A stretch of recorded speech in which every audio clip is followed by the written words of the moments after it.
Itong mga abyan ay ang tapa ng kabayo. Time check now ay 4 in the morning. Alas 4 pa lang ng madaling araw. Linggos! Ayan po. Naubusan kami kasi ng tapang kabayo. Kaya isang araw pa kami ito kasi ang bestseller sa amin. Kailangan patapahin natin bago mag-open ng 6 in the morning. Kailangan makaluto na tayo. So almost 2 hours pa lutuin. Ito yung bestseller sa amin dito sa Jupiter Reservoir. Mga abyan. As of now, wala pa rin kaming water.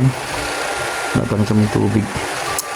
Hirap gumalaw sa kainan pag walang tubig.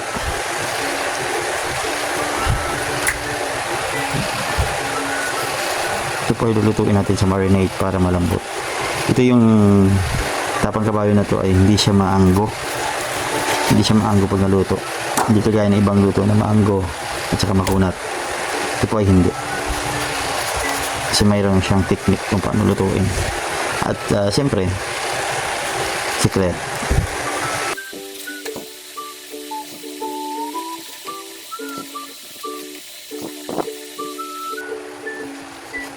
Hindi naman kailangan manipis ang pagkagawa.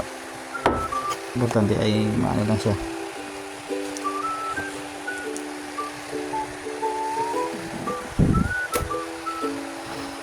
Ang kagandahan nito sa kabayo, ng kabayo ay wala siyang taba.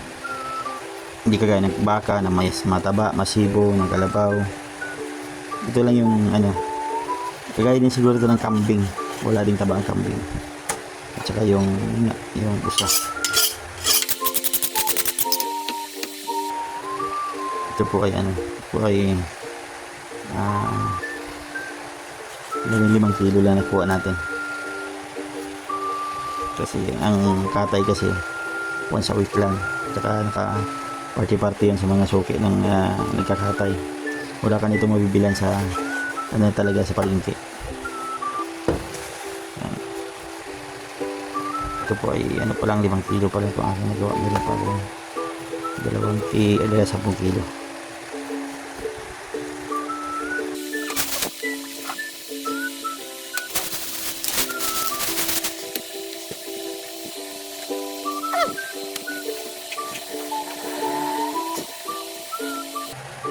Yan, tapa na. Meron pa ako meron pang 10 kilo. 5 pa lang nagawa ko.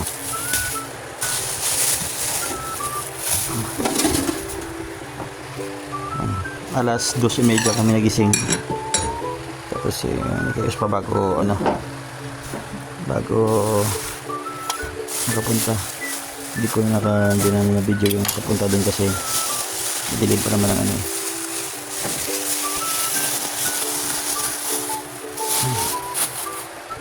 diba? Ang dami pa ako.